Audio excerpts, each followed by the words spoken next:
Buenas noches a todos, bienvenidos. Vamos a iniciar la sesión de esta noche. Vamos a revisar preguntas de cuestionamiento directo. Vamos a la pregunta número uno, por favor. Pregunta número uno.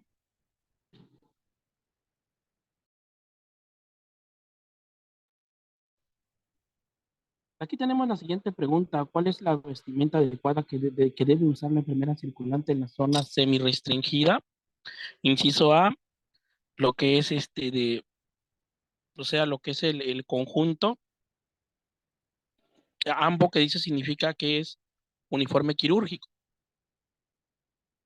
¿sale? Lo que es las botas o el cubrebocas. En el otro dice lo que es el uniforme quirúrgico, a eso se refiere AMBO, botas, gorro, y en el C, ambos, gorro y cubrebocas, y en el otro es uniforme quirúrgico, antiparras y gorro. Muy bien, aquí en esta pregunta vamos a ver primero lo que dice, ¿quién es la enfermera circulante? La enfermera circulante es aquella enfermera que colabora en una cirugía y que es la enfermera que trabaja directamente con la enfermera instrumentista, con el anestesiólogo y con el cirujano en, como su nombre lo dice, circular. ¿Qué significa circular? Circular significa apoyar, traer, venir, realizar, ¿sale? Esas son actividades de enfermera circulante. Prácticamente la enfermera circulante en la sala es la más importante, ¿no? Porque es la que más trabaja. Entonces, en la zona semirrestringida se refiere a los pasillos de la sala de la unidad quirúrgica. Y recordemos que las salas de las áreas del área de quirófano se dividen en tres. Así lo maneja el libro de Joanna Fuller de instrumentación quirúrgica. Actualmente nosotros sabemos que existen dos áreas nada más, lo que es el área blanca y el área negra. Lo que al área blanca se le conoce la área restringida totalmente y al área negra se le conoce área no restringida. Entonces, en el caso de la pregunta que dice acá, nos está haciendo referencia a esas áreas como la clasificación anterior, que era área restringida, área semirrestringida y área no restringida. Entonces, la pregunta es, ¿dónde en el área semirrestringida se refiere a los pasillos del quirófano? No a la sala de quirófano como tal, sino a los pasillos del quirófano, la sala de recuperación, donde está la tarja de lavado de manos, ¿sí? La pregunta es, ¿cuál sería el inciso que elegirían ustedes a esta pregunta? A ver, Vianey, ¿cuál sería tu respuesta, Vianey? El inciso B. El inciso B, uniforme quirúrgico, botas y gorro. ¿Ok? Mario,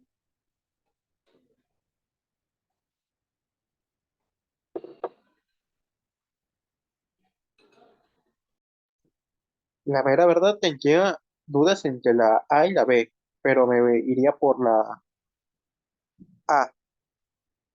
ok, uniforme quirúrgico, botas y Es que la cubrebocas. mera verdad. Barbijo es cubrebocas. Muy bien, Mario y Luis. Yo escojo el inciso B. Ok, uniforme quirúrgico, botas y gorro. Ok, muy bien. Vamos a ver la respuesta. Adelante, Blanca. Pónchamela.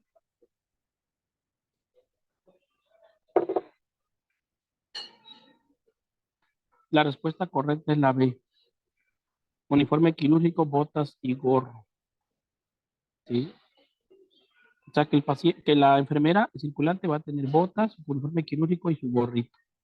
El cubrebocas se va a poner cuando ya esté en la zona restringida, que sería el quirófano, ¿sale? Pero eso ya sería ahí en el quirófano, entonces aquí no aplicaría, ¿ok? Bueno, y muchos dirán, oye, pero ¿por qué no? Claro, antes de la pandemia de COVID en 2020, pues se dan cuenta que nadie usaba cubrebocas en los pasillos y todo, ¿no? Incluso fíjense que en el hospital, antes del COVID, muchos compañeros trabajaban con pacientes y no usaban cubrebocas. No sé si ustedes se percataron en su formación como estudiantes eso. ¿Observaste eso alguna vez en prácticas, Luis? Allá por el año 2018, 19, cuando fuiste a tus primeras prácticas, ¿o no lo La viste? verdad, yo cuando fui a mis primeras prácticas, como fue de salud comunitaria, íbamos a las casas y sí íbamos con cubrebocas. ¿Pero en qué año fue? Salí hace 2019. No usaban cubrebocas, bueno. Vianey, en tu formación académica, ¿has visto enfermeras sin usar cubrebocas en la atención directa a pacientes?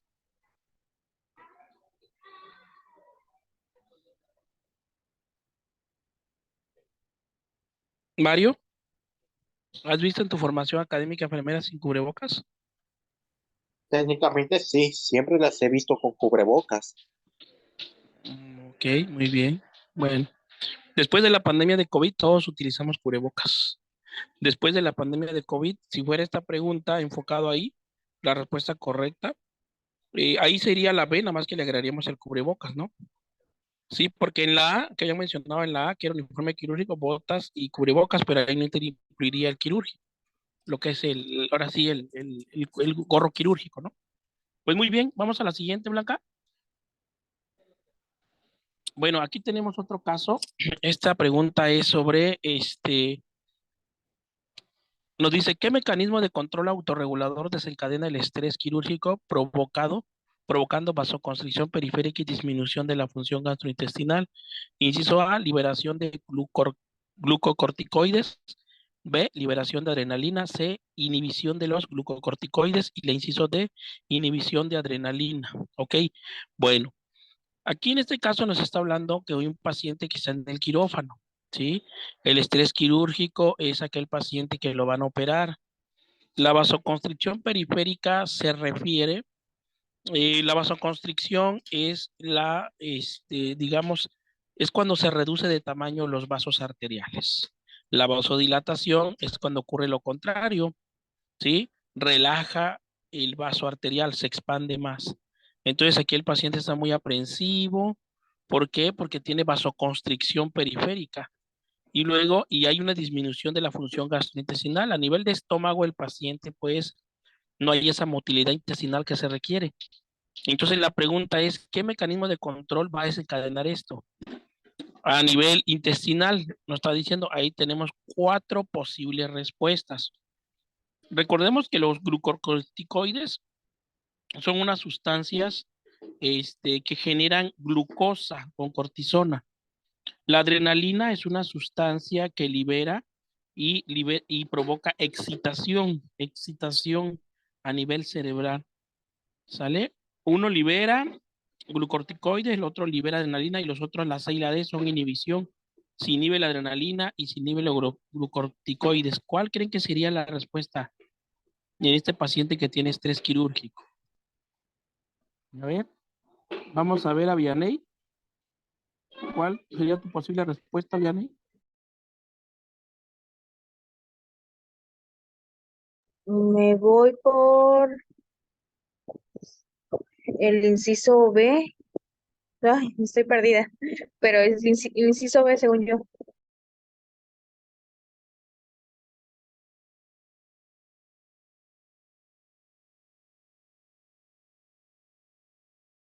Ok, la ve muy bien. ¿Y Luis? Yo me voy por el inciso A, liberación de glucocorticoides. Ok, la A, muy bien. Mario, Igualmente digo que la B. liberación de adrenalina. Ok, muy bien. Respuesta, adelante. La respuesta es la letra B. Muy bien, liberación de adrenalina. Así es, se libera mucha adrenalina en el estrés. Por eso acá hay vasoconstricción y el paciente, ¿qué va a pasar con nuestro pacientito? Y ya no hay, ahora sí, de la función gastrointestinal, el paciente se va a poner con hipertensión arterial. Y si no controla ese temor, esa desesperación, ese estrés, a nuestro paciente ya no lo van a operar, ¿sale? Porque va a tener un signo vital alterado. Muy bien, excelente, felicidades para los que comentaron la liberación de adrenalina. Muy bien, continuamos con la pregunta siguiente, número 3. Vamos a la pregunta número 3. Bueno, aquí tenemos, son preguntas de quirúrgica, la que estamos revisando, ¿sale? Dice, ¿cuáles son las pruebas séricas de laboratorio de rutina que debería tener el señor Pedro para ingresar al quirófano? Acuérdense que todos los pacientes que se van a operar les piden un laboratoriales, sí, laboratoriales prequirúrgicos se llaman. De los incisos que tenemos ahí, ¿cuál creen ustedes que sería el que le vamos a solicitar al señor Pedro. No sabemos de qué vamos a operar al señor Pedro, ¿no? Puede ser que sea de una prostatectomía. Recordemos que la prostatectomía es la extirpación quirúrgica de la próstata, ¿no? Entonces, no sabemos, tenemos cuatro posibles respuestas. Vamos a analizarlo, cualquier que sea. Miren, en el inciso A tenemos recuento de proteínas totales. El HDL es el colesterol malo, por así decirlo. El hemograma, ¿sí? El hemograma viene siendo como lo que nosotros conocemos como biometría hemática. Esa es la biometría hemática, el hemograma, ¿no? Tenemos las enzimas cardíacas y los electrolitos séricos. En el B tenemos recuentos de plaquetas, tenemos un hemograma, tenemos un dosaje de vitamina C, enzimas cardíacas, que es la CPK. Y en la C tenemos leucocitos, un hemograma, lo que son los tiempos de coagulación, ¿sí? El KPTT y el TP. Agruparlo, electrolitos y coagulograma también. Y en el D tenemos un recuento de electrolitos, hemograma, dosaje de vitamina C y un dosaje hormonal. Entonces la pregunta sería acá, ¿cuál creen que le deberíamos pedir a este paciente que lo van a operar? Analícenlo tantito, por favor.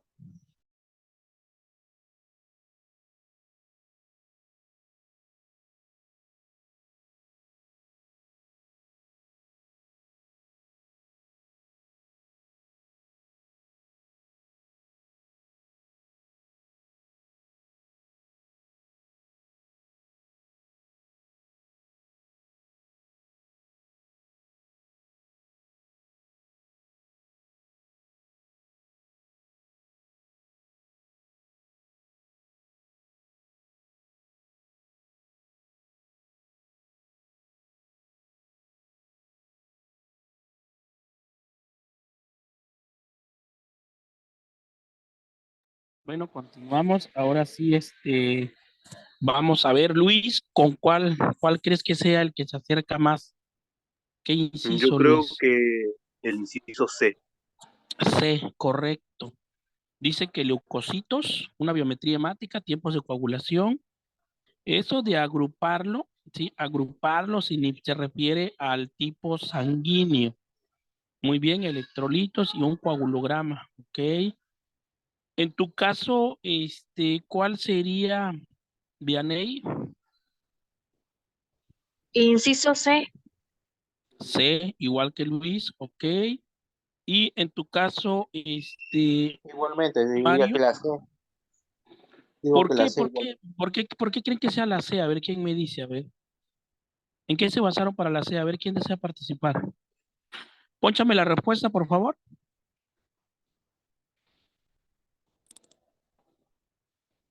Sí, la respuesta es la C, pero ¿por qué en la C? A ver, porque hay un factor importante ahí, ¿no? Que en los demás no cuadra. Claro que es la C. ¿Por qué, jóvenes? A ver, por los tiempos de coagulación. Esa es la clave. Se dan cuenta en los demás, ninguno tiene tiempos de coagulación, ¿vale? Muy bien razonado. Entonces, ustedes con encontrar una pista, con eso pueden tener la respuesta correcta, ¿sale? Muy bien, vamos a la 4. Van bien el día de hoy. Muy bien, vamos a la 4. Aquí en la 4 tenemos la siguiente pregunta. Seguimos con preguntas de quirúrgica. Dice, ¿con qué intervenciones de enfermería evita lesiones por compresión de nervios periféricos y vasos durante la intervención quirúrgica? El inciso A, una hiperdistensión de miembros y compresión directa. B, rotación de los miembros y compresión indirecta. C, colocación de almohadillas en prominencias óseas. O D, colocación de cremas y masajes en prominencias óseas. Nos está hablando que un paciente lo van a operar, ¿sí? Por lo que vemos va a ser una cirugía pues un poco larga, por tiempo, ¿sí? Por tiempo, va a ser más de 2 horas esa cirugía.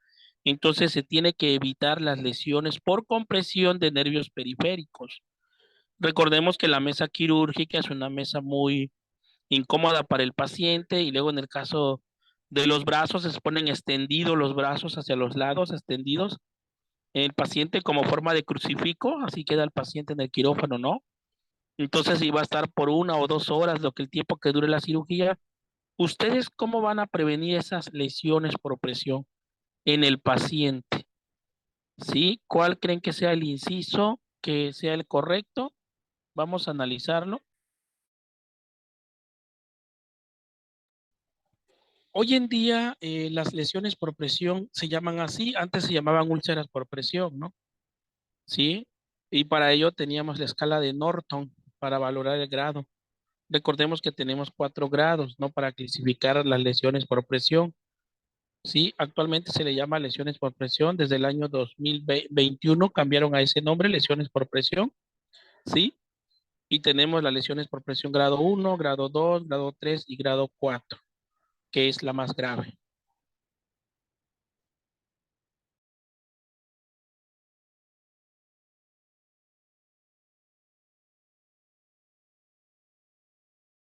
Bien, ¿con cuál te irías, Vianey? ¿Cuál sería tu apuesta en esa noche, Vianey? Híjole, me voy por el inciso C, la colocación de almohadillas de prominencias óseas. Ok, Pero es que dice almohadillas durante la y prominencias intervención, óseas. Sí. sí, Y es que como ya te comenté la posición es en forma de cruz. Sí, todos han estado en quirófano, ¿no? Todos han visto cómo se pone un paciente, ¿no? En la mesa quirúrgica. Entonces, con las cebas, colocación de almohadillas de prominencias óseas, ok. Mario, Igualmente, me cuadraría más la de la C, la colocación de las almohadillas. va que va. Y Luis, ¿con cuál, Luis? ¿Cuál crees que sea la correcta? Pues la verdad igual estoy en duda, pero yo creo que elijo la B. B, rotación de los miembros y comprensión indirecta. Muy bien. Ok, bueno, vamos a ver. Adelante. Respuesta correcta es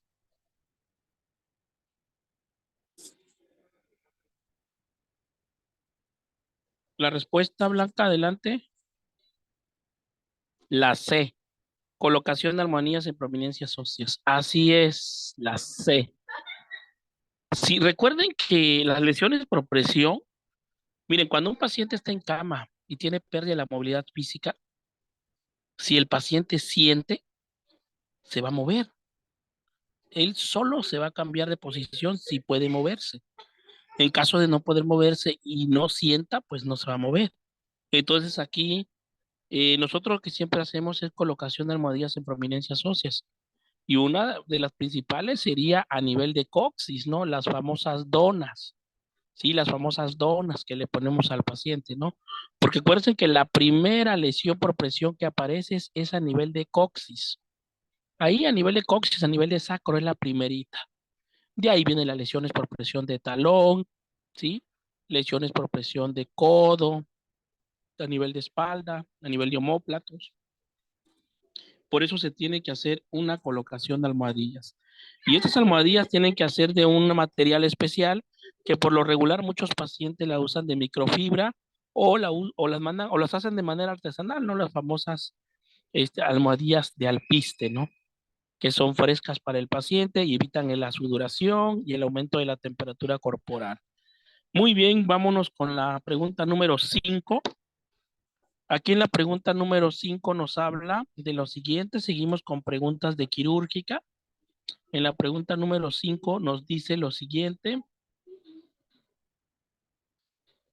La 5,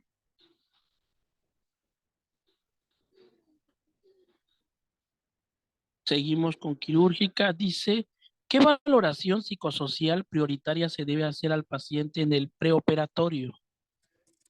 ¿Qué valoración psicosocial?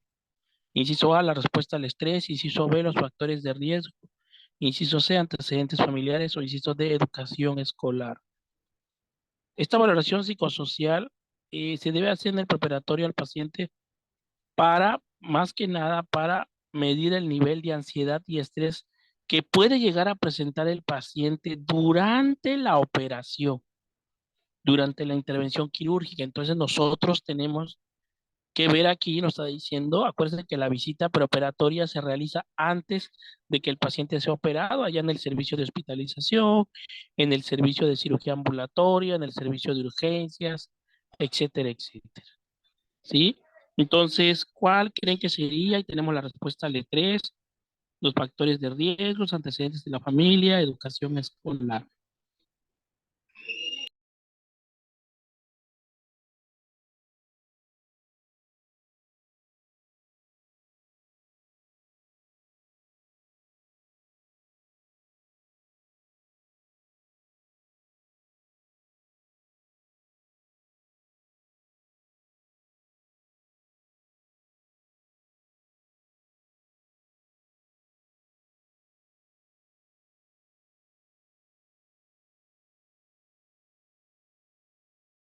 Ok, muy bien.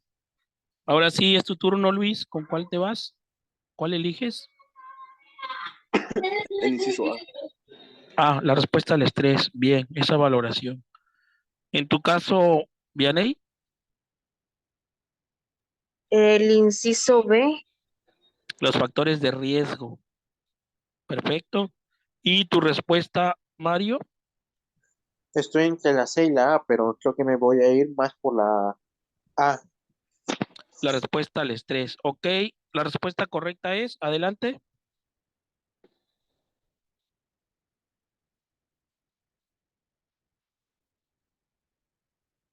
La respuesta, Blanca. La respuesta al estrés. Claro, claro, claro. Eso es primerito, ¿no? La respuesta al estrés. Ya lo mencionamos anteriormente, si un paciente está muy estresado, su cirugía se va a cancelar. Entonces el paciente tiene que estar muy, muy relajado, muy tranquilo para poder y para que sea intervenido quirúrgicamente, ¿no? Entonces la respuesta correcta es la respuesta al estrés, esa es la valoración psicosocial que se le va a dar prioridad en la visita preoperatoria. Bien, vamos a continuar, vamos a la pregunta número 6. Adelante, la 6. Seguimos con preguntas de quirúrgica. ¿Quiénes deben realizar el lavado quirúrgico de manos dentro de la sala de operaciones? Inciso A, todos los miembros del equipo quirúrgico que están en contacto con el campo operatorio. Inciso B, todos los miembros del equipo quirúrgico menos la instrumentadora. Inciso C, todos los miembros del equipo quirúrgico que están dentro de la sala de operaciones. Inciso D, todos los miembros del equipo quirúrgico menos el anestesista. Aparentemente se ve una pregunta muy sencilla, ¿no? Pero tiene su grado de dificultad. ¿Por qué? Porque si tú dominas lo que es el lavado quirúrgico de manos y todo lo que es el área quirúrgica, lo de la unidad quirúrgica y cómo se trabaja en el preoperatorio, transoperatorio y posoperatorio, pues vas a tener la respuesta muy fácilmente a este caso, ¿no? Entonces, analicen cada uno de los incisos, por ahí hay una, vamos a ir descartando de una vez, ¿sí? ¿Cuál no podría ser? Por ejemplo, en la B dice todos los miembros quirúrgicos menos en la instrumentadora. A ver, ¿cómo verían eso? ¿Cómo ves esa respuesta, Luis? A ver, ¿te parece verdadera o falso? ¿Cómo verías esa respuesta B? ¿Verdadera o falso? ¿Cuál le darías tú? Le daría falso, puesto que la instrumentadora es la que se debe lavar también las manos. Es la primerita que hace lavado quirúrgico de manos. Correcto, muy bien.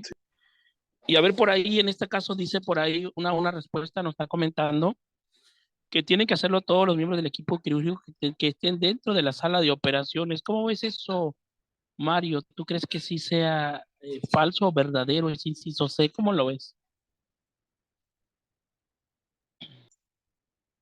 Diría que un 50-50 para que medidas de seguridad primordialmente, para evitar contaminaciones, pero igualmente serían más los quienes estén ah, en la mesa, junto en la mesa de las operaciones, como diciendo la circulante que es, no, la circulante no, no me acuerdo cómo se llamaba, la que estaba anotando todas las cosas, casi ella era que no va a estarse lavando tanto las manos, sino que va a utilizar una cloricina o un alcohol para que así mantenerse desinfectadas.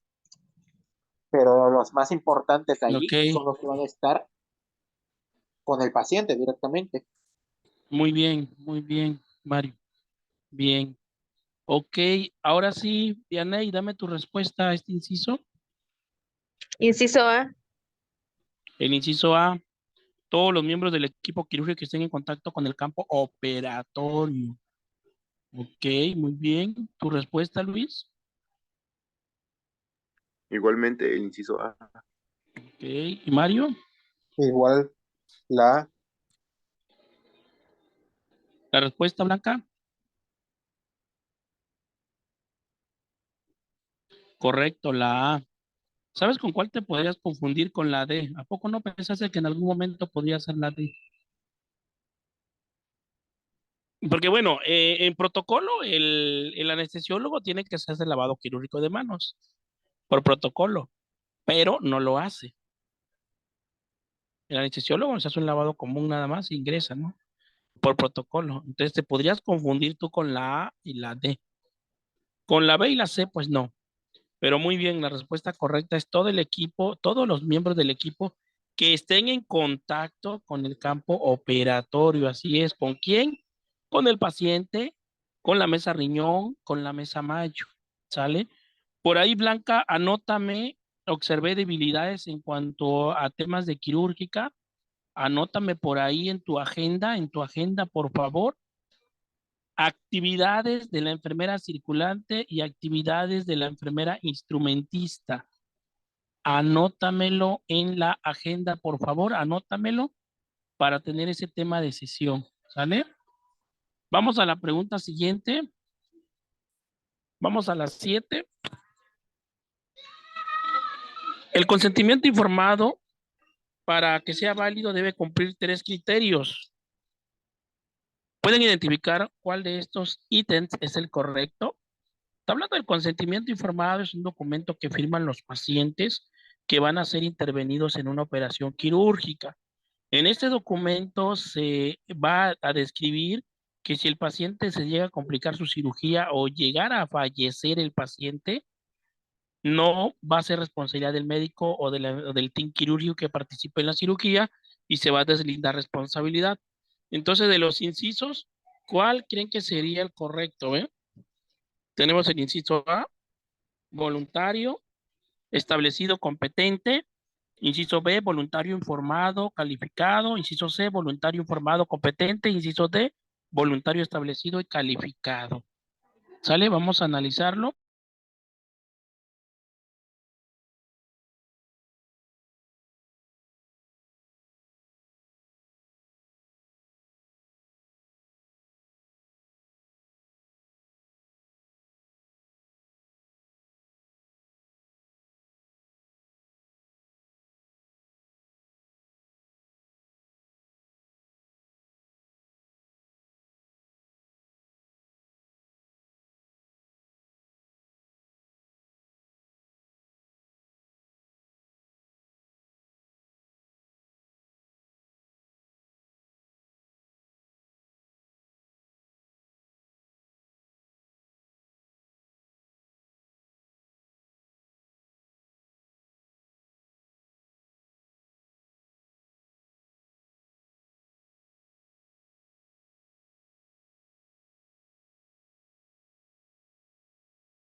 Ok, ¿cuál sería tu respuesta por ahí, Mario?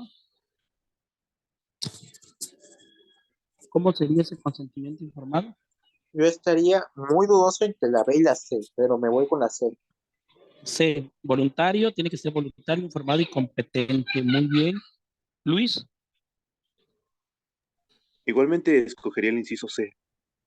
bien. Vianey, Inciso C. correcto. La respuesta es, adelante.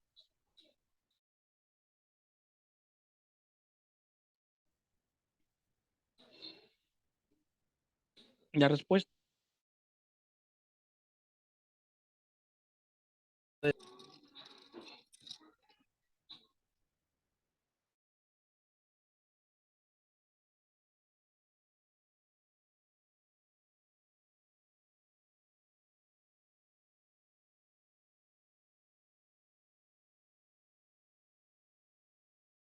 La respuesta, Blanca, adelante. Correcto, la C. Muy bien la C. Así es, tiene que ser voluntario, informado y competente, así es. Establecido, nada que ver, ¿no? Sí, hay dos establecidos, la A y la D, pues no podrían ser, ¿no? Entonces el que estaba dudoso era la B y la C. Muy bien, eligieron excelente la C. Vamos a la siguiente pregunta, vamos a la número 8. La número 8 nos dice lo siguiente. Ingresa al servicio de emergencias un paciente politraumatizado con un vidrio incrustado en su mano derecha que compromete la circulación periférica.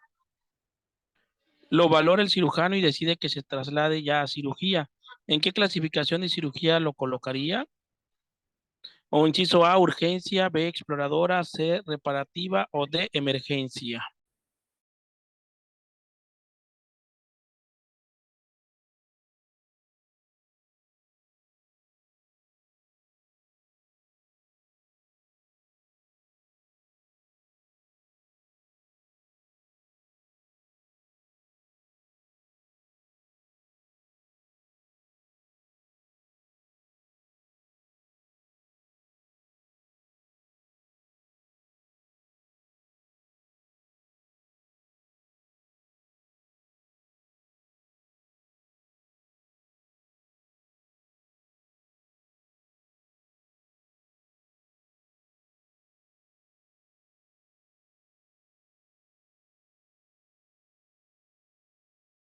Ok, tenemos una cirugía de urgencia, ¿sí? Exploradora, reparativa o emergencia, o cirugía de emergencia. ¿Cuál sería tu respuesta, Vianey? Estoy entre la A y la D, pero la emergencia es cuando está comprometido un órgano blanco, así que me voy por la A. Urgencia, cirugía de urgencia, ok, muy bien. Luis, Bueno, me sacó y ahorita no veo los indicios, pero creo que era. urgencia igual. En tu caso, Mario, Igualmente, como mi compañera, estoy entre la A y la D. ok, Sería con la A. la A. Muy bien, ponme la respuesta, adelante. Correcto, la A. Ahí la que te pone en duda es la emergencia, pero no. Recordemos que las cirugías de urgencia son esas, ¿sale? Otro ejemplo de cirugía de urgencia es una cesárea, sobre todo cuando hay oligodramios, o sea, que ya no haya líquido amniótico, ¿sí? O cuando hay un sufrimiento fetal, que el cordón umbilical esté enrollado en el cuello del producto y le esté causando asfixia, ¿sí? Un sufrimiento fetal, entonces es una cirugía de urgencia. Una apendicitis aguda también es una cirugía de urgencias, que es la apendicectomía. Un paciente con una fractura expuesta también es una cirugía de urgencia, la que se llama lavado quirúrgico. Es cirugía de urgencias que tenemos. Muy bien. Otra cirugía de urgencia también es un síndrome doloroso abdominal, ¿no? Y cuando el paciente tiene mucho dolor abdominal y no se sabe qué tiene, y se le da el diagnóstico de abdomen agudo y hay que hacer una laparotomía exploradora y esa es una cirugía de urgencias. También una persona que haya sido, y ahora sí que haya recibido impactos de bala en la cavidad abdominal, también es una cirugía de urgencia. El paciente se tiene que operar lo más pronto posible que se pueda. Muy bien, vamos a la pregunta 9. En la pregunta 9 tenemos lo siguiente. Nos menciona lo siguiente, la pregunta 9. Señala a qué se denomina anestésico general. Miren, ahí tenemos 4 conceptos. ¿Cuál creen ustedes que sea el concepto de anestésico general? ¿Sí? En el inciso A tenemos son agentes que deprimen el sistema nervioso periférico, excitación de la conciencia y pérdida de la capacidad y el dolor. En el inciso B tenemos, son agentes que excitan el sistema nervioso central, depresión de la conciencia con la capacidad del dolor. El C son agentes que deprimen el sistema nervioso periférico, depresión de la conciencia con capacidad del dolor. La D son agentes que deprimen el sistema nervioso central, depresión de la conciencia y pérdida de la capacidad sensorial. Los 4 pareces que pueden ser, ¿no? De un anestésico general. Pero aquí tiene que ver, aquí lo que deberíamos nosotros analizar, ¿sí? Tendríamos que analizar a qué nivel de sistema nervioso va a actuar ese anestésico general. Si a un sistema nervioso periférico o un sistema nervioso central. Y nosotros determinando eso vamos a poder obtener una respuesta correcta. ¿Sale? Hay que analizarlo, por favor.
Bien, ahora sí, Luis, ¿cuál sería tu respuesta, Luis, a este caso, a esta pregunta?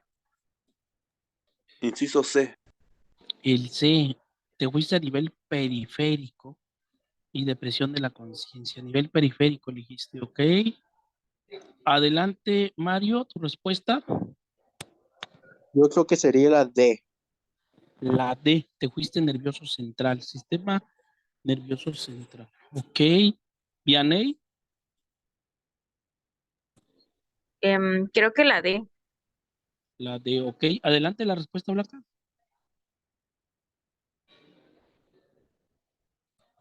Vamos a analizarla. Échale, por favor, ponla. Y la respuesta correcta efectivamente es la letra D. Correcto. Es a nivel del sistema nervioso central. Pero aquí hay una clave. Pérdida de la capacidad sensorial. ¿A qué se refiere? Que el paciente no sienta, que yo no sienta dolor, ¿sí?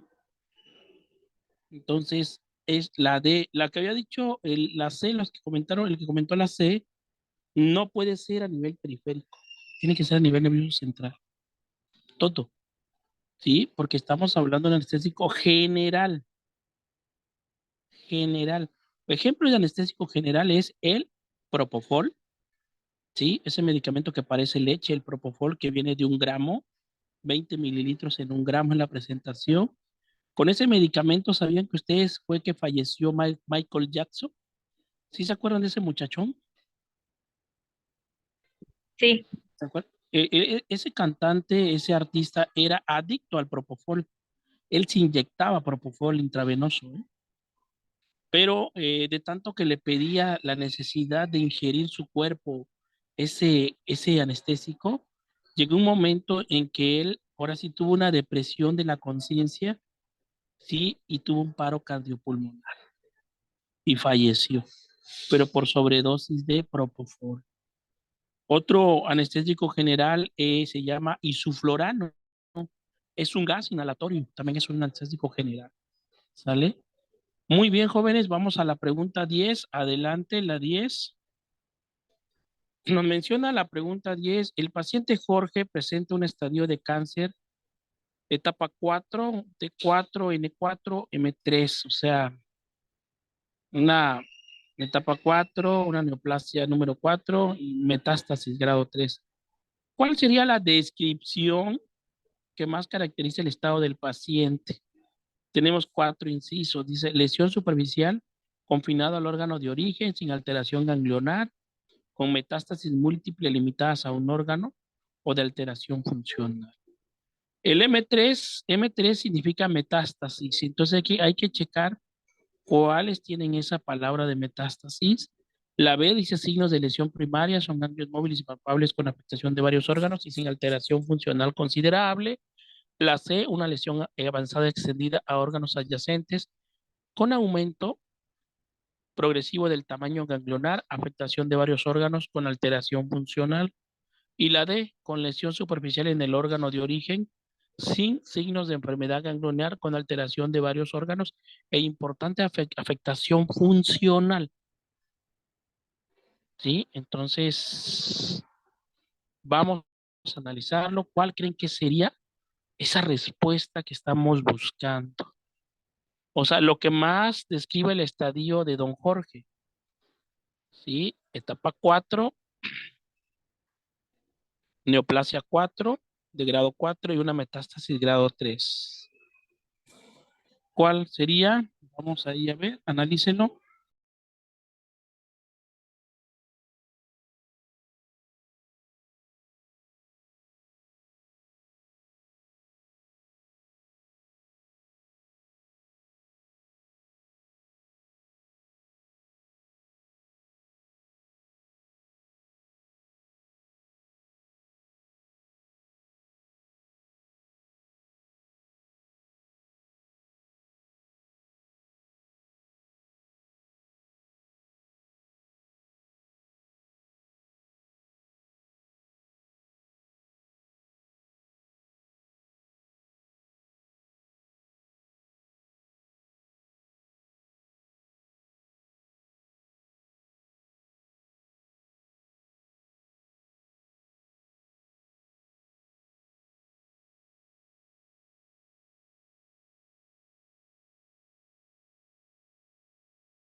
Ok, ya tuvimos el tiempo para analizar. Ahora sí empezamos.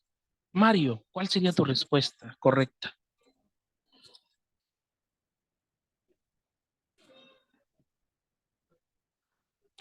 ¿Cuál crees que sea la más acertada?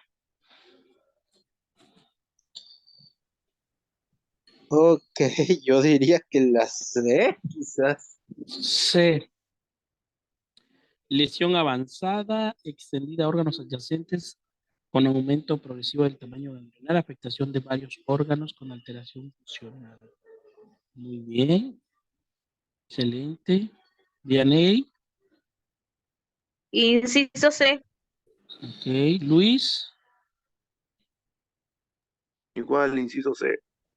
ok. La respuesta correcta, Blanca. Y efectivamente la C. ¿Saben por qué mencioné metástasis? Sí, mencioné metástasis porque pensé que iban a decir todos la A. Si te das cuenta, es el único inciso que trae la palabra metástasis. ¿Sale? Pero eso nada más te lo ponen como para que tú te desvíes tu atención hacia esa pregunta y pongas esa respuesta correcta. ¿En qué nos tenemos que basar nosotros? En que ya están varios órganos afectados, ¿sí? Afectación de varios órganos con alteración funcional, o sea que ya no están trabajando correctamente. Ahí el razonamiento que hicieron fue muy, muy acertado. Muy bien. Vamos a la pregunta 11. Pregunta número 11.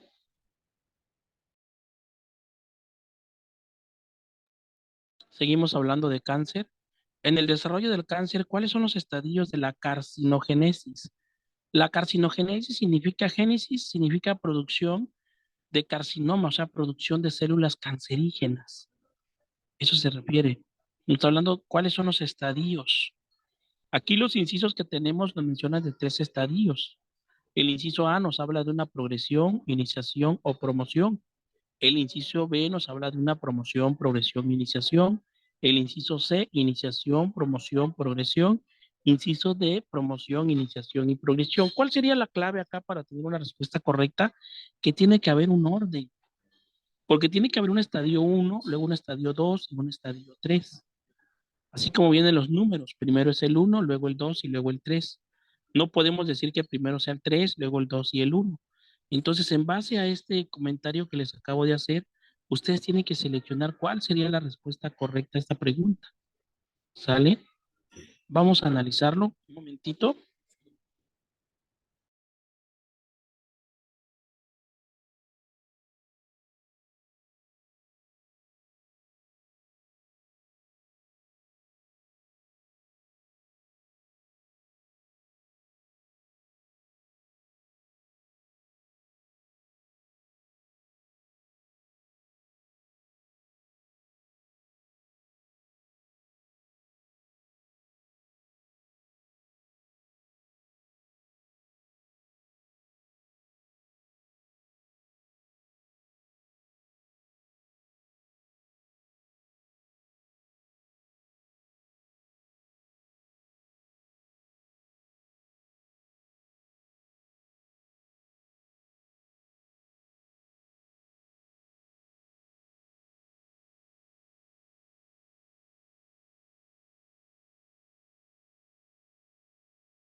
Muy bien. Ahora sí, ¿cuál sería tu respuesta, Luis?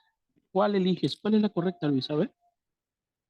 Yo me voy por el inciso C. Ok, inciso C, iniciación.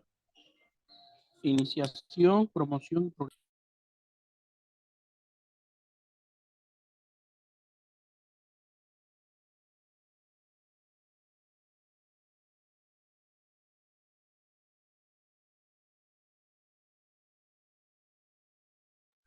Ok.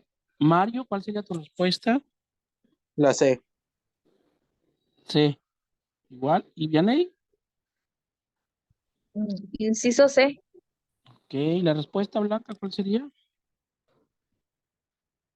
Así es, claro. Tiene que ser un orden, ¿no? Primero se inicia. Sí, por ejemplo, si hablamos de un quiste de mama, es un quiste primero. ¿Sí? Y de ahí ese quiste es la iniciación, de ahí ese quiste se va, la promoción se refiere a que se va a diseminar y la progresión es que va a avanzar a otros órganos. Muy bien, vamos con la pregunta número 12.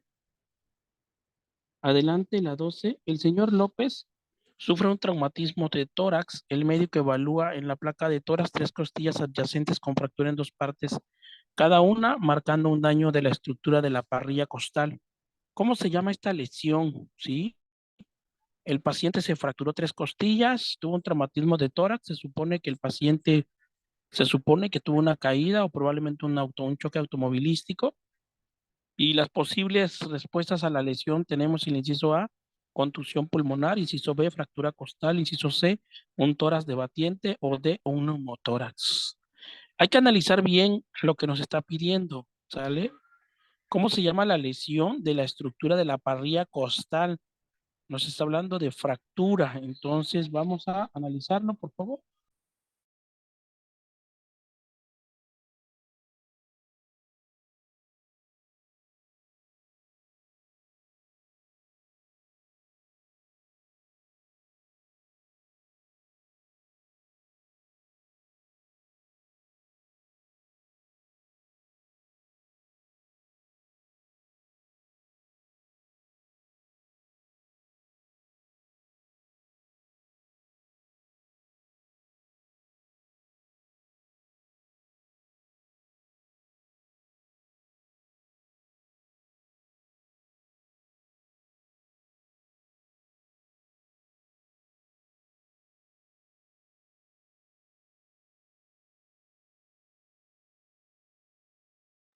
Bien.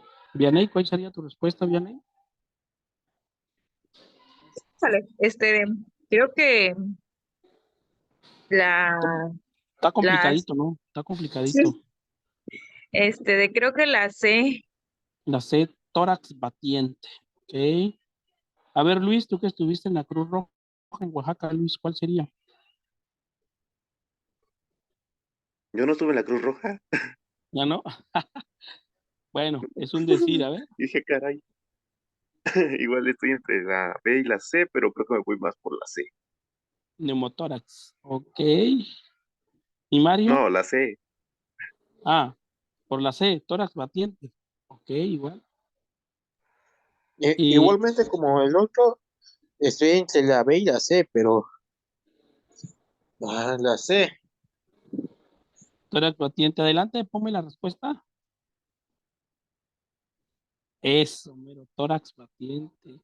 ¿Por qué? A ver, dígame, ¿por qué no? ¿Por qué creen que no sería fractura costal?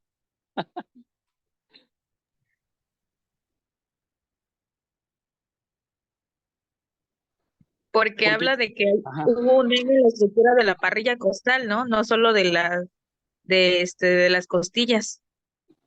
así es, correcto, así es. Y además arriba, en el principio, cuando empieza, dice, sufre un traumatismo torácico. O sea, toda la caja torácica está comprometida. Porque acuérdense que ahora sí el tórax tiene una función importante.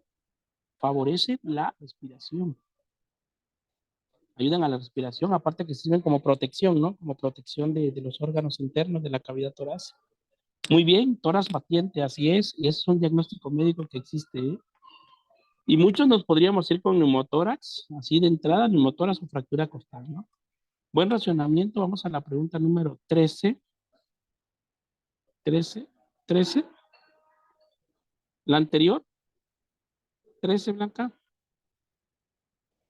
Ah, no hay 13. Ok, 14. Ok, muy bien. ¿En qué estadio del shock los mecanismos de compensación comienzan a fallar y no mantienen una perfusión adecuada de los órganos vitales y la función orgánica comienza a deteriorarse? Inciso A, inicial; inciso B, compensado; inciso C, progresivo; inciso D, refractario. No está hablando de un shock, ¿sí? Imaginemos es el shock hipovolémico, ¿no? Que nos está hablando del shock hipovolémico. O sea, los mecanismos de compensación comienzan a fallar. Un shock hipovolémico, ¿por qué ocurre? Porque hay una hemorragia interna o externa, ¿no? Y al ver una disminución del volumen de sangre en el cuerpo, pues los órganos no van a empezar a trabajar bien. Y pues el corazón empieza a tener así problemas, ¿no? Y ellos es donde empieza a entrar en un estadio que se llama falla orgánica múltiple, ¿no? Entonces, ¿en qué estadio del shock comienza a fallar? Sería en un shock inicial, en el shock compensado, en el shock progresivo, en el shock refractario. Del concepto de arriba que nos dice cómo está el paciente, cómo empiezan a fallar los órganos vitales, ¿cuál creen que sería la clasificación o el estadio de ese shock que presenta esas características? El inicial, pues de entrada no puede ser, ¿no? El inicial para nada, la A queda descartada, ¿no? Totalmente. Entonces tendría que ser entre la B, la C y la D. Analizar cuál podría ser ese estadio, ¿no? Vamos a analizarlo.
Muy bien. ¿Cuál sería tu respuesta, Mario?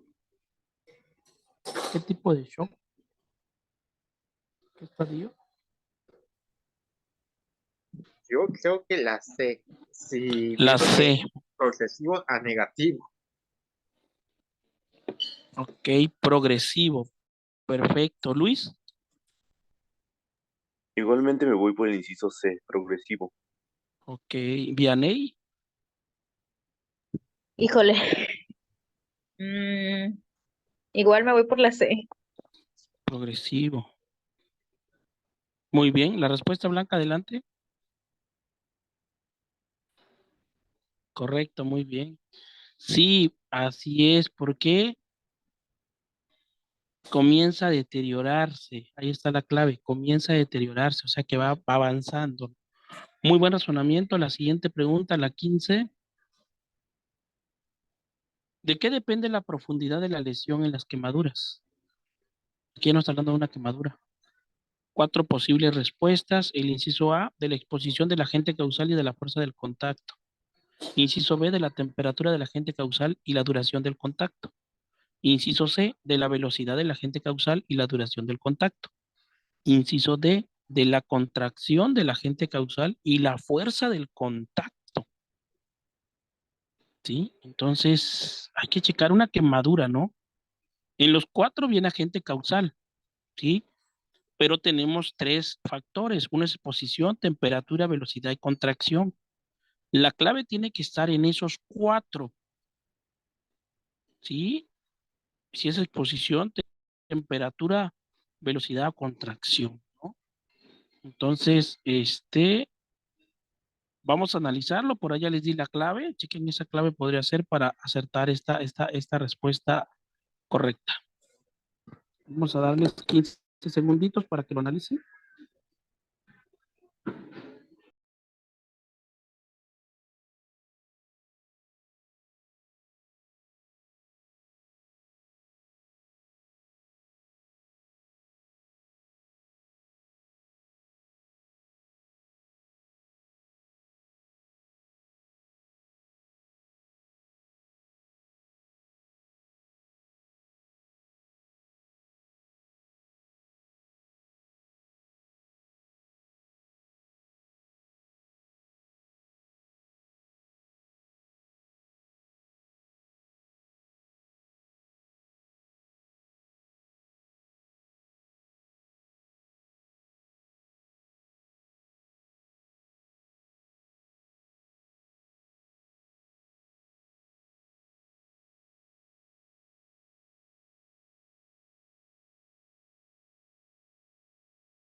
Ok, ¿cuál sería tu respuesta, Vianey?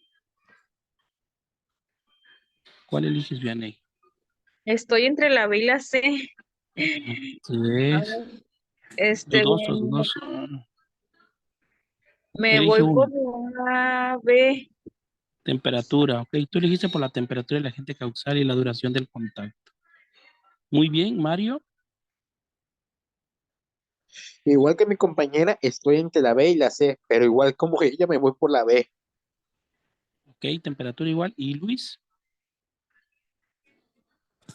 Yo igual escojo el inciso B. Ok, ¿cuál es la respuesta blanca? Adelante. Exacto. Muy bien, la temperatura, claro, tiene que ser la temperatura, octanón, de quemar, fuego, quemar. Entonces sale muy bien. 16. Vamos a la siguiente, la 16. Dice, ¿cuál es la fórmula de Parkland para la reposición de líquidos en pacientes quemados en una etapa aguda? Aquí tenemos cuatro fórmulas, mira, ¿eh? Bueno, en porcentaje del peso del paciente, ¿no? Ya sabemos, ¿no?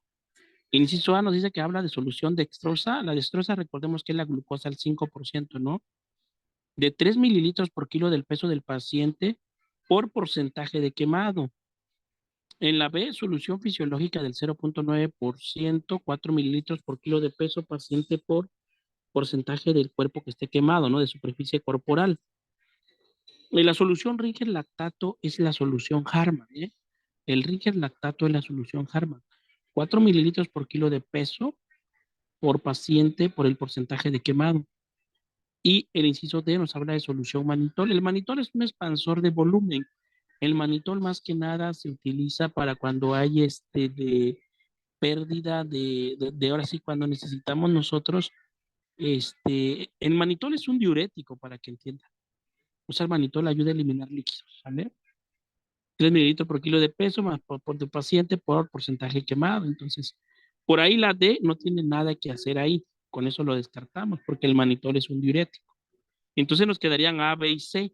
Ver cuál es, si es glucosa, si es fisiológica o si es Harman. Harman, entonces hay que analizar esa pregunta bien para no poder equivocar. Sale 15 segunditos, analícenla.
Bien, ahora sí.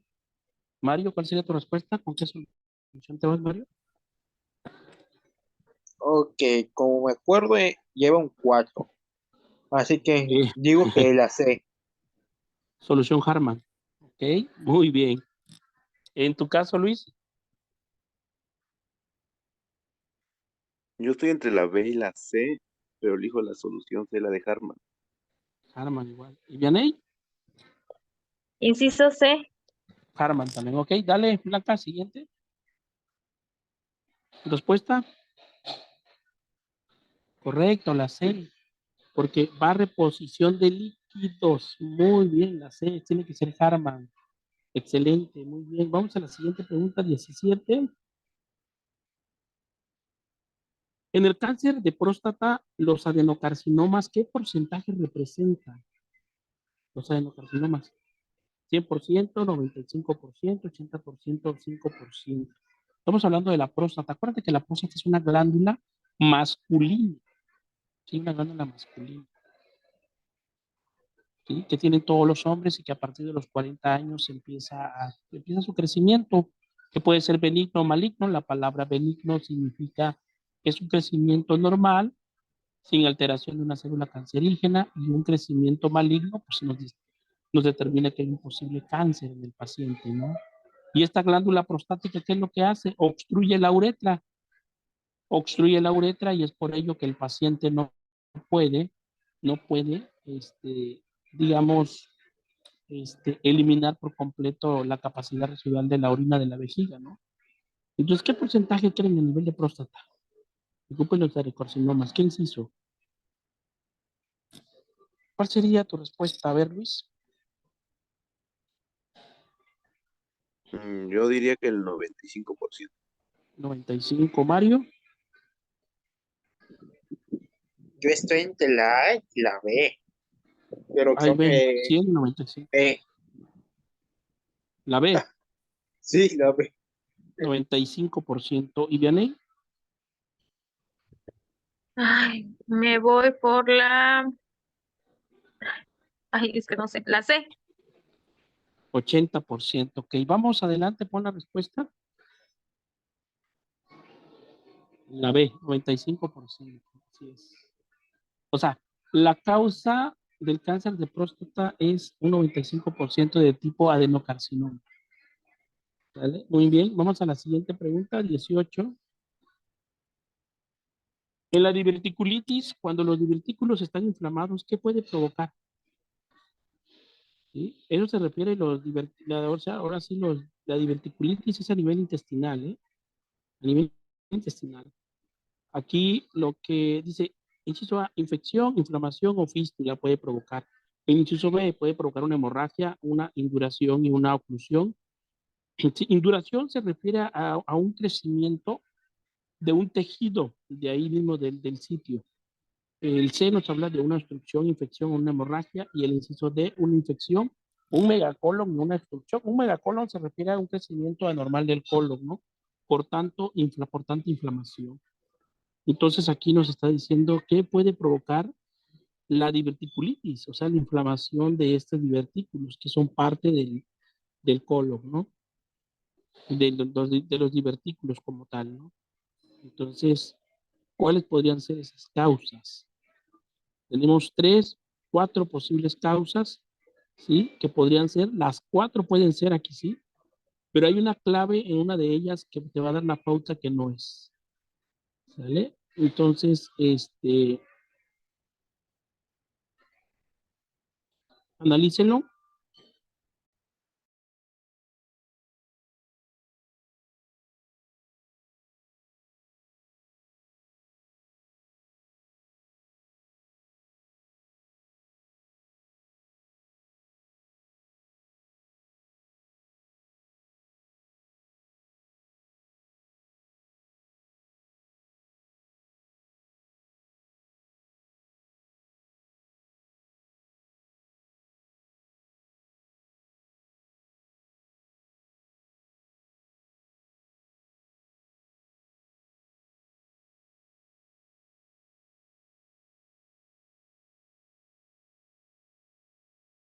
Muy bien, ¿cuál sería tu respuesta, Vianey, a esta pregunta? Inciso ¿Sí, cuál A, inciso? infecciones. Ok, la A, infección, inflamación y fístulas. Ok, tú te fuiste con fístulas. Muy bien. Para ti la clave es fístulas, ok. Luis, Yo me voy por el inciso C. una obstrucción, infección y hemorragias. Te vas más tú por la obstrucción, ok. ¿Y Mario?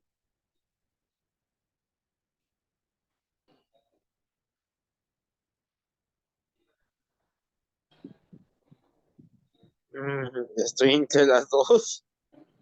Creo que me voy por el lado de la A. La A, infección, inflamación y fístula. Te vas con la fístulas, ok. Ponme la respuesta blanca, muy bien. Es la C, muy bien, Luis. Te hice por obstrucción, así es. Así es, muy bien, es la C porque hay una obstrucción, o sea, estén inflamados porque hay una obstrucción. Muy bien, es la C. Siguiente pregunta. Excelente, muy bien. ¿Cuál es el síntoma más frecuente en la presentación del cáncer de colon? A ver, ¿qué síntoma da el cáncer de colon? ¿La A, la B o la C o la D? La A nos dice dolor abdominal, la B distensión abdominal, la C hemorragia rectal o D ascitis abdominal. Hay una clave ahí, ¿sí? Para empezar, el A, dolor abdominal, no tiene nada que ver, ¿eh? Ese se descarta, porque a todos nos puede dar dolor abdominal por una infección bacteriana, por una infección viral, nos puede dar dolor abdominal, por una apéndice inflamada, por una vesícula inflamada, por una cistitis también nos puede dar dolor de tipo abdominal generalizado. Entonces, ahí hay un inciso que es la clave para un cáncer de colon, el síntoma más frecuente en el cáncer de colon. ¿Cuál sería, Vianey? Es el inciso correcto. Híjole, creo que me voy por la C. Hemorragia rectal. Muy bien, te vas tú por la hemorragia rectal, Luis. Igual por la C. Correcto. ¿Y Mario? Igualmente, creo Ok, que se muy llama bien. la venena. Eso. Dale la siguiente. ¿Respuestas? La respuesta correcta es la C. Claro, hemorragia rectal. O sea, no es normal que una persona sangre a nivel rectal, a menos que tenga un hemorroides, ¿no? O una fístula hemorroidal. Puede ser, ¿no? Pero no. Entonces, la C. Y la última pregunta para terminar la sesión de esta noche, la número 20. Adelante. ¿En cuál de estas enfermedades intestinales la mucosa tiene aspecto de empedrado? Inciso A, en las úlceras intestinales. Inciso B, colitis ulcerosa. C, úlceras pépticas o en la famosa enfermedad de Crohn. Sí, nos habla de que la mucosa tiene un aspecto de empedrado. O sea, es una enfermedad donde la mucosa se ve de aspecto empedrado, así como se ve el cielo a veces, ¿no? Así con las nubes, así, como pareciera que fuera como cúmulos de nubecitas, ¿no? Pero aquí se ve internamente en el intestino, en la mucosa. ¿Dónde lo ves? A través de una tomografía abdominal o a través de un ultrasonido. Entonces, ¿qué enfermedad sería? Está hablando de enfermedad, ¿eh? ¿En cuál de estas enfermedades? Las cuatro son enfermedades. Las cuatro. Pero aquí, por ejemplo, por ejemplo, en las úlceras intestinales, sería la que vamos a descartar totalmente, porque habla en general, úlceras intestinales. Ok, pero ¿de qué? Una úlcera duodenal, una úlcera en ilio, una úlcera en colon ascendente, una úlcera en colon descendente, etcétera, etcétera, ¿no? Entonces tenemos que analizarlo. ¿En cuál crees que sería, Luis, esa enfermedad? Yo creo que es el inciso B. B, colitis ulcerosa. Ok, Vianey, Ay, estoy entre la B y la D, pero me B, voy la por D, la B. la B, colitis ulcerosa. Y por último, Mario, Aquí sí estoy un poquito perdido, pero creo que voy a escoger la D. la D, enfermedad de Crohn. Ok, bien. Adelante, dame la respuesta. Muy bien, Mario. Claro, es la enfermedad de Crohn, así es. Así se llama esa enfermedad que presenta esa característica de la mucosa tipo empedrada. Muy bien, Mario, excelente. La respuesta es la de enfermedad de Crohn, ¿vale? Porque las otras tres nos hablan de úlceras. Y si nos hablan de úlceras las tres, posiblemente podrían ser las tres, ¿no? Entonces no tiene relevancia esos incisos. Entonces la única que me da la pauta sería la letra D, ¿vale? Pues muy bien, jóvenes, les fue muy bien esta noche, pues sí, estuvo muy participativo, excelente. Todos pasaron en el Ceneval esta noche, arriba de 14 respuestas correctas, todos arriba de 14, muy bien. Obtuvieron una puntuación adecuada. ¿Ok? Tenemos la siguiente indicación para mañana, tenemos el curso, ¿sí? El curso de electrocardiograma. Para que ingresen a la plataforma Zoom, nosotros le vamos a mandar el link, por favor, el día de mañana mañana martes, por favor, a las 6 de la tarde, mañana martes a las 6 de la tarde, electrocardiograma, ¿sí? Para trabajar mañana ese tema de electrocardiograma. Martes a las 7 de la noche, a las 6 de la tarde, perdón, mañana. También nos vamos a invitar para un curso que nos habla sobre la red de frío y su impacto actual en las vacunas en México. La red de frío, programado para el viernes a las 6 de la tarde. También le vamos a compartir el link para que ingresen, por favor. Y también tenemos un curso para el día sábado, sobre vías de administración de medicamentos, vía intravenosa, intramuscular, intradérmica y subcutánea, para el sábado a las 6 de la tarde también, para ese tema, por favor. Y el domingo los vamos a invitar al curso de soporte vital básico, RCP en adultos. También es parte de su formación teórica. El domingo 25 de febrero es de 10 de la mañana a 4 de la tarde, igual por Zoom, va a ser un curso híbrido. Va a haber alumnos que van a hacer las maniobras de RCP en conjunto con la licenciada en enfermería Sheila, que es la que nos va a dar Sheila Montero el curso, es la misma que va a dar el curso mañana de electrocardiograma, y ella va a dar el domingo lo que es RCP. ¿Sale? Entonces, esa es la invitación para esta semana que tenemos programado. No se preocupen, todo se les va a compartir para que ingresen al grupo. En caso de no poder ingresar, nosotros le vamos a enviar una clase grabada, pero es muy importante que participen en ello. ¿Sale? Que es parte, son temas centrales de su formación. Pues bueno, me gustaría saber si hay alguna pregunta, algún comentario final que desean agregar, los escucho.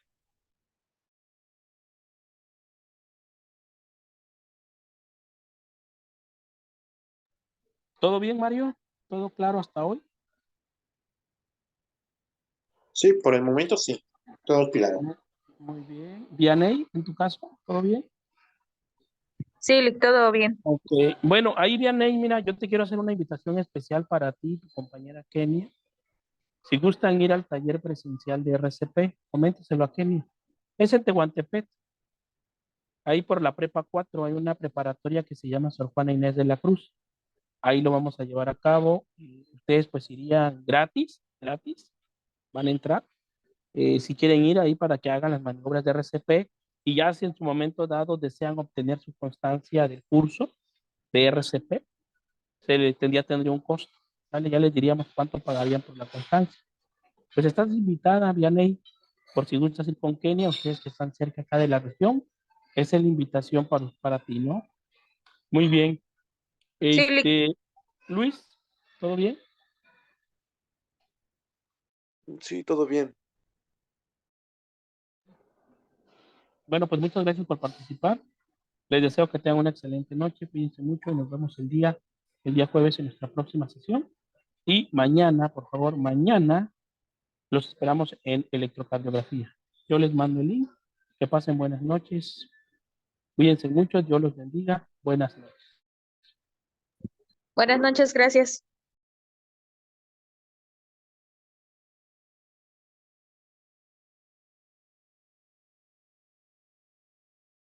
Igualmente, buenas noches.